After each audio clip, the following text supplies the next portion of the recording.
We're here on Daf Yud Aleph Amud Beis, about 2/3 of the way down from the top of the Amud, the third of the wide lines. Ha'arisin v'chachirin v'kablonim harelu yasu achirim b'shvilim. So again, we're talking about avelus, and in certain conditions, under certain situations, we are allowed to perform malacha on behalf of the avel. Arisim are sharecroppers, so they'll get a shlish or revia, they'll get a certain percentage of the produce of the profits. And then we have something called chachirin, and chachirin is charge a fixed rental for the use of the land. And finally, we have kablonim. And the kablonim are, let's say the field produces a certain agreed upon rental, the owner receives it all.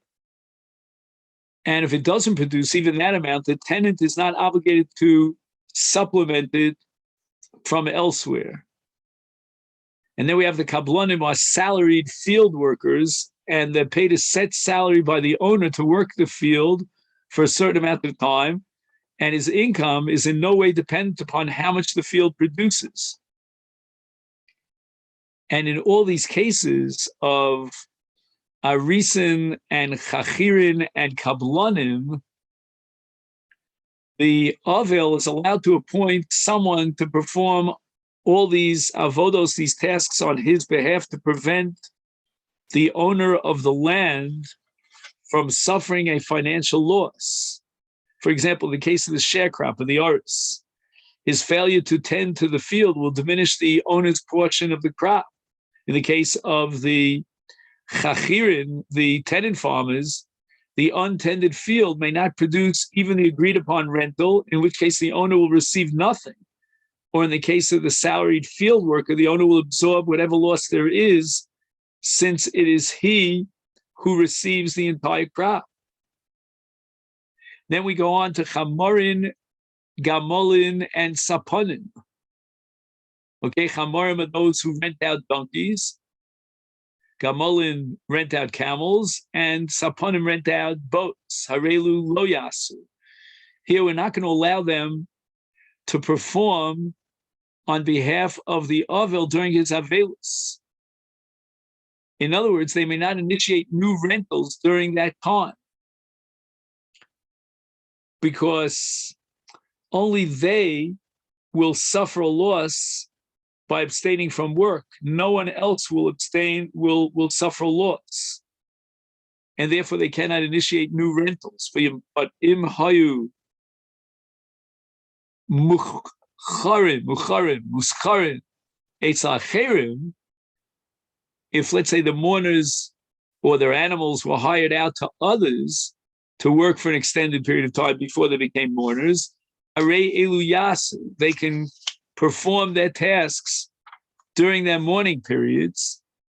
Otherwise, they'll lose their full pay and cause their employer a significant loss. So let's say, for example, a person or his animal was hired out for an extended period of 1 or 2 months, during which time he unfortunately became an avel. So the Brisa is allowing the mourner and his animal to continue to work through the mourning period. For if you prohibit him from working, he stands to lose not only the wages of the mourning period, but also wages for the entire balance of his contract.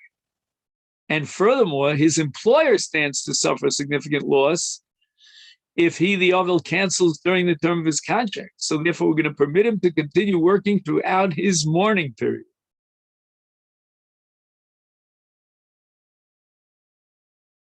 Schir Yom, on the other hand, if he's hired for a single day and now he became an avel in the middle of the day, afilu be'ir acheres lo yaseh, even if he has employment in another city, he may not continue to perform his work.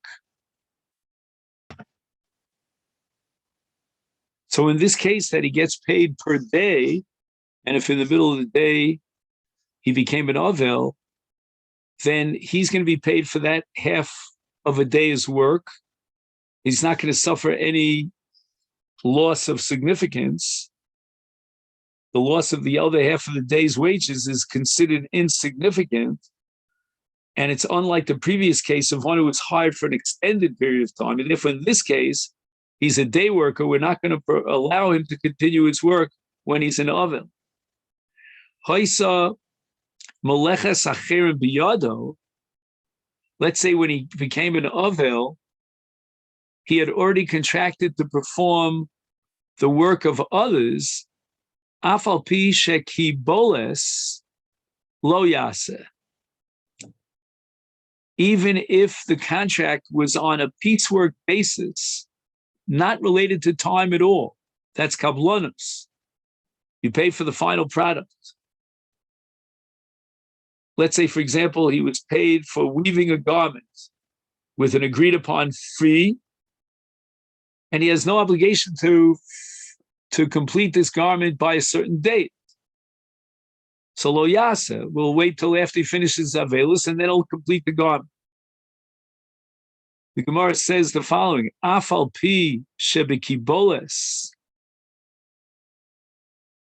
It doesn't make sense when the Brisa says Afal pi lo mi boy she'ena kiboles. Are you telling me that it's not even necessary to speak of a case where it's not a piecework contract? Because in that case, the mourner may certainly not do the work. Adarabah. On the contrary, kiboles bidkididei domi. It's like his own work. It's more likely to be prohibited than work performed under a time constraint. Elaema therefore rewrite the brisa bein kiboles, bein she'ena kiboles, whether it was contracted that he would be paid for the final product, or it wasn't contracted in that way. Lo yasa, he's not permitted to perform the work. So even if one is not entirely free of time constraints, he still possesses some leeway to postpone the work until after the mourning period, and therefore we're not going to permit him to do the work during his avelus.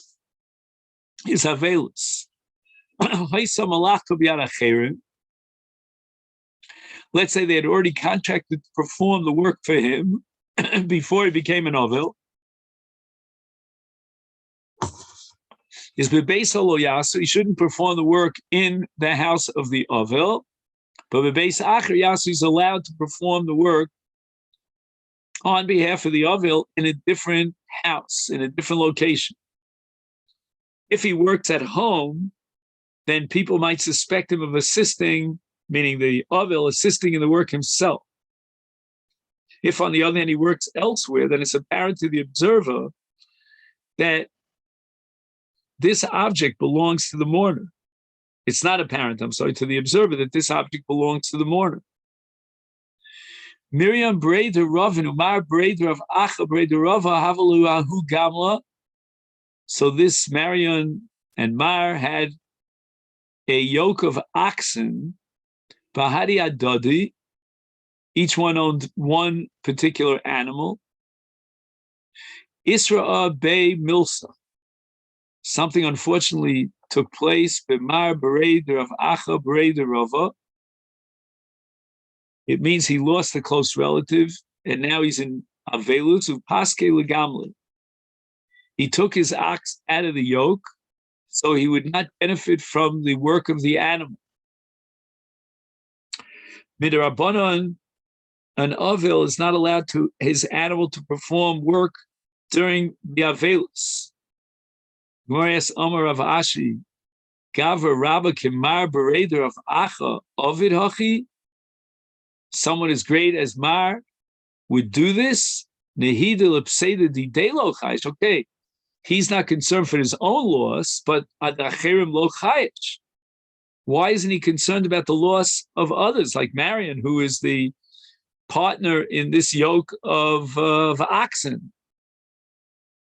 But Tanya, we learned in a brisa, And this is the Bryce that we quoted earlier. Im hayu muskarim o mucharin eitz acherim halvei elu yasin.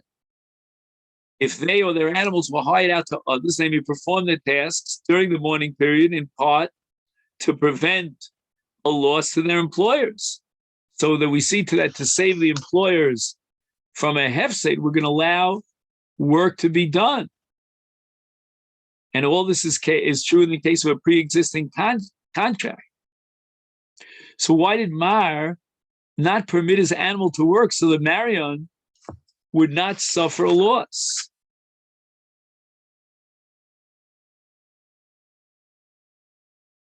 So Mar answers, for who savar adam chashuv shayni. Mar thought that a prominent person is different, has to be more strict, and therefore he was machmir on himself, and he could not permit his animal to continue working. Had Mar permitted his ox to work Marion's field, a casual observer might have assumed that Mar entered into the agreement with Marion during his period, meaning after he was in mourning. And as a prominent person, Mar was obliged to distance himself from even a mere appearance of impropriety. The Yisem Nikiyah. And this leads us to the top of Daf Yud Beis, Amud Aleph, Omar Shmuel, which in Mirz Hashem, we'll pick it up tomorrow.